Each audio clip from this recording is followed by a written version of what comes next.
Structure of सीलिया। सीलिया की दो types होते हैं, मोटाइल और नॉन मोटाइल। अगर हम मोटाइल सीलिया की बात करें तो इसमें 9 डुप्लेट्स होते हैं और इसके अलावा 2 सिंगलेट्स होते हैं। अरेंजमेंट उनकी माइक्रोट्यूब्यूल्स के अराउंड होती है। इस तरह से अगर हम याद रखें तो ये डुप्लेट्स 9 डुप्लेट्स होते हैं, उनके दरमियान में 2 सिंगलेट्स होते हैं। ठीक है। बेसल बॉडी जो होती है, बेस ऑफ सीलियम जो होती है, बिलो सेल मेम्ब्रेन होती है, उसके अंदर क्या होती है कि 9 माइक्रोट्यूब्यूल की ट्रिपलेट्स होते हैं। ठीक है। 9 माइक्रोट्यूब्यूल के ट्रिपलेट्स होते हैं। इनके अंदर किसी भी किस्म का सेंट्रल माइक्रोट्यूब्यूल नहीं होता। साथ ही साथ अगर हम नॉन मोटाइल दूसरे टाइप ऑफ सीलिया की बात करें, उसको हम कहते हैं प्राइमरी सीलिया।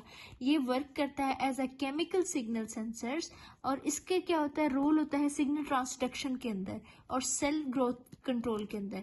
अगर इसकी किसी किस्म की डिसजेनेसिस हो जाए तो उसकी वजह से पॉलीसिस्टिक किडनी डिजीज और एमवीपी यानी कि माइट्रल वेल्व प्रोलैप्स या फिर रेटिनल डिजेनरेशन होने के चांसेस ज्यादा होते हैं।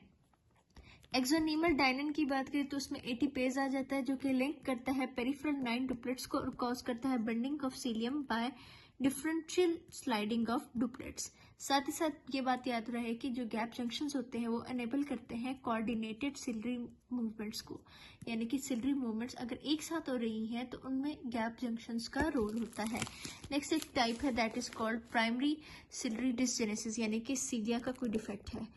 ये एक ऑटोसोमल रिसेसिव डिसीज होती है जिसमें डायनिन आर्म का डिफेक्ट होता है इमोटाइल सीलिया के अंदर। डिस्फंक्शनल सीलिएटेड एपिथेलियम हो जाती है। सबसे ज्यादा कॉमन टाइप इसकी जो होती है that is called कार्टेगनर syndrome.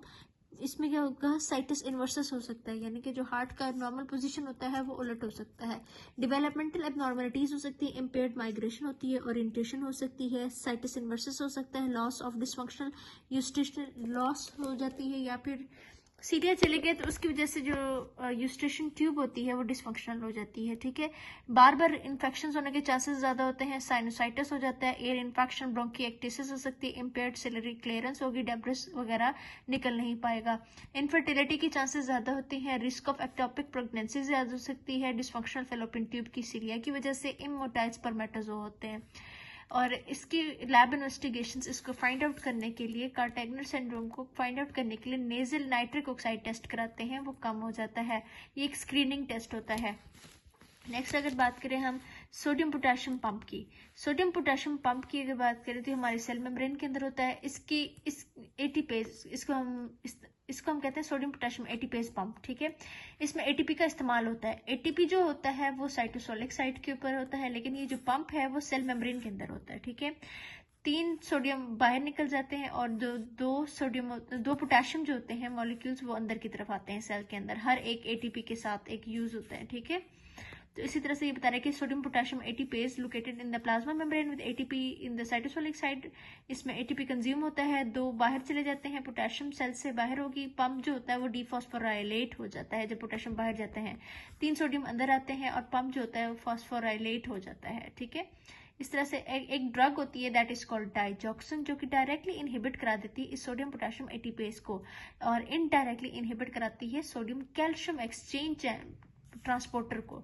As a result क्या होता है कि अगर इसका डिफेक्ट हो जाए, इनहिबिशन हो जाए, यानी कि इस दवाई के इस्तेमाल की वजह से, तो साइटोप्लाज्म के अंदर कैल्शियम बढ़ जाता है और इसके अलावा कार्डिक टॉक्सिसिटी या कंट्रैक्टिलिटी बढ़ जाती है। मतलब कार्डिक कंट्रैक्टिलिटी जो होती है कैल्शियम की ज्यादा होने की वजह से बढ़ जाती है। So this is all about sodium potassium pump.